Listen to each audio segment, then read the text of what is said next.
વડોદરાની શાન સમાન ઐતિહાસિક માંડવી દરવાજાની જાળવણીના કામમાં કોર્પોરેશનની ગંભીર બેદરકારી સામે આવી હોવાના આક્ષેપ સાથે વિવાદ વકર્યો છે। વિઠ્ઠલ મંદિરમાં મહારાજ હરિઓમ વ્યાસ, જેઓ છેલ્લા 436 દિવસથી ઉઘાડા પગે રહીને આ ઐતિહાસિક વારસાને બચાવવા તક કરી રહ્યા છે, તેમણે વડોદરા મહાનગરપાલિકાના 20% કામ પૂર્ણ થવાના દાવાને તદ્દન ખોટો અને પાયાવિહોણો ગણાવ્યો છે। સત્ય સામે લાવવા માટે મહારાજ હરિઓમ વ્યાસે આરટીઆઈ હેઠળ માહિતી માંગી છે, પરંતુ તંત્ર દ્વારા હજુ પણ ગોળ ગોળ જવાબો આપીને વિગતો છુપાવવાનો પ્રયાસ થઈ રહ્યો હોવાનો આક્ષેપ કરાયો છે। વડોદરાના આ ઐતિહાસિક વારસા સાથે થઈ વહેલી બેદરકારી ક્યાં જઈને અટકશે તે જોવાનું રહ્યું। વડોદરાના હેરિટેજનું યોગ્ય રિસ્ટોરેશન થાય, જાળવણી થાય, મેન્ટેનન્સ થાય અને જર્જરિત માંડવી પિલ્લરનું કામ ઝડપથી શરૂ થાય। તો આજે 436મા દિવસે પણ દુઃખ સાથે કહેવું પડે કે માંડવીનું કામ હજી શરૂ થયું નથી। આ તપ શરૂ કરવાનો મુખ્ય સંકલ્પ જે હતો કે હું કહીએ બ્રાહ્મણ પરિવારમાંથી જ હું લગાતાર 10 વર્ષથી અહીંયા ઘણી બધી સંસ્થાઓના માધ્યમથી આવેદન નિવેદનપત્ર કમિશનરશ્રીને આપ્યા, પરંતુ કોઈ હેરિટેજની યોગ્ય જાળવણી થતી નહોતી। અને જ્યારે માંડવીની પરિસ્થિતિ આટલી જર્જરિત થઈ ત્યારે બ્રાહ્મણ તરીકે હું શું કરી શકું, તો મેં ખુલ્લા પગે તપ કરવાનું નક્કી કર્યું કે હું જ્યાં સુધી માંડવીનું રિસ્ટોરેશન નહીં થાય ત્યાં સુધી ખુલ્લા પગે તપ કરીશ। તો વર્ષ 2025 આપણે બધા જ વડોદરાવાસીઓ જાણીએ છીએ કે મહાનગરપાલિકાએ માંડવી પ્રોસેસનું ટેન્ડરિંગ પ્રોસેસના નામે આખું વર્ષ વિતાવી દીધું। વર્ષના અંતે 4,96,00,000 આ ટેન્ડર પાસ કર્યું અને એ ટેન્ડર સવાની હેરિટેજને સોંપવામાં આવ્યું। જે સવાની હેરિટેજને કામ સોંપાયા આજે 6 મહિના થઈ ગયા છે, છતાં પણ માંડવીની કોઈ કામગીરી પ્રોપર રીતે થતી નથી।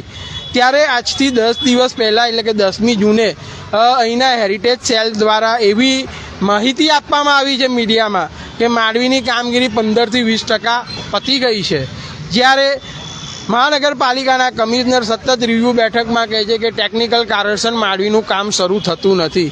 તો આજે મહાનગરપાલિકાના એક ડિપાર્ટમેન્ટ દ્વારા આ રીતનું નિવેદન આપવામાં આવ્યું છે, તે સદંતર ખોટું છે, કારણ કે ગ્રાઉન્ડ લેવલ પર માંડવીની કામગીરી 0 છે। જો 15થી 20% કામગીરી થઈ ગઈ હોય તો આ 15થી 20% માટે મહાનગરપાલિકાએ સવાની હેરિટેજને શું પેમેન્ટ કર્યું છે, કેવી રીતે કર્યું છે, શેના માટે કર્યું છે, કઈ તપાસો માટે, કઈ ફોટોગ્રાફી માટે, કઈ સિક્યોરિટી માટે, એ વિસ્તૃત માહિતી મેળવવા માટે મેં આજે આરટીઆઈથી અહીંથી માહિતી માગી છે કે જેના દ્વારા સાચી માહિતી આપણને મળે અને એ માહિતી મીડિયાના માધ્યમથી વડોદરાવાસીઓને આપણે આપી શકીએ કે જેથી વડોદરાવાસીઓને સાચી સમજ પડે। કારણ કે મીડિયા એ લોકતંત્રનું ચોથું આધારસ્તંભ છે અને વડોદરાના વિકાસમાં કહીએ, વડોદરાની તકલીફો દૂર કરવામાં કહીએ, વડોદરાનો અવાજ બનવામાં મીડિયા સૌથી મહત્ત્વની ભૂમિકા ભજવે છે। જે માહિતી મહાનગરપાલિકાના અધિકારીઓ નથી હોતી એ માહિતી મીડિયાના માધ્યમથી અધિકારીઓને ખબર પડે છે અને વડોદરાના પ્રશ્ન સોલ્વ થાય છે। તો આજે વિકાસની જે વાત કરીએ તો એમાં વડોદરા ઘણી પાછળ છે, પરંતુ જે વિરાસતી વિકાસ નામ આપ્યું છે એમાંય વડોદરા પાછળ છે। આજે વિરાસતો વિનાશ તરફ જઈ રહી છે। જે સર સયાજીરાવ ગાયકવાડના પરિવારે 1952માં આટલો મોટો હેરિટેજ વારસો મહાનગરપાલિકાને સોંપ્યો અને એને યોગ્ય રીતે જાળવી ના શકી, ત્યારે રાજવી પરિવારે પણ મહાનગરપાલિકાને ટકોર કરી કે માંડવીનું તેમજ અન્ય હેરિટેજની જાળવણી કરો। માંડવીનું છતાંય કામ ના થતાં મહારાણી રાધિકા રાજે માંડવી નીચે આવી ગયા, રાજમાતા કહીએ શુભાંગીની દેવી ગાયકવાડ રાજે પણ માંડવી નીચે આવી ગયા, કહીએ રાજવી પરિવારના જીતેન્દ્રસિંહ ગાયકવાડ પણ માંડવી નીચે આવી ગયા મારા તપમાં, અને મારા તપના માધ્યમથી એમને મહાનગરપાલિકાને જણાવ્યું કે વડોદરાના હેરિટેજને યોગ્ય રીતે સાચવો।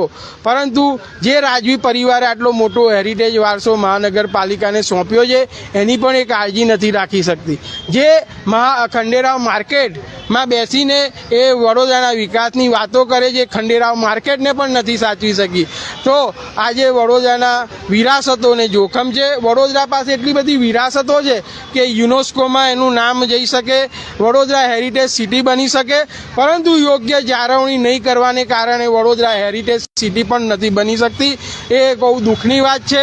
તો વડોદરાના વિરાસતોને ન્યાય મળે અને એની યોગ્ય જાળવણી થાય એના માટે લગાતાર મીડિયાના માધ્યમથી હું મહાનગરપાલિકાને જણાવું છું. અને જ્યાં સુધી માંડવીના રિસ્ટોરેશનનું પ્રોપર કામ શરૂ નહીં થાય ત્યાં સુધી ખુલ્લા પગે રહેવાનું મારું તપ ચાલુ રહેશે. અને આજે આરટીઆઈના દ્વારા માહિતી માગી છે.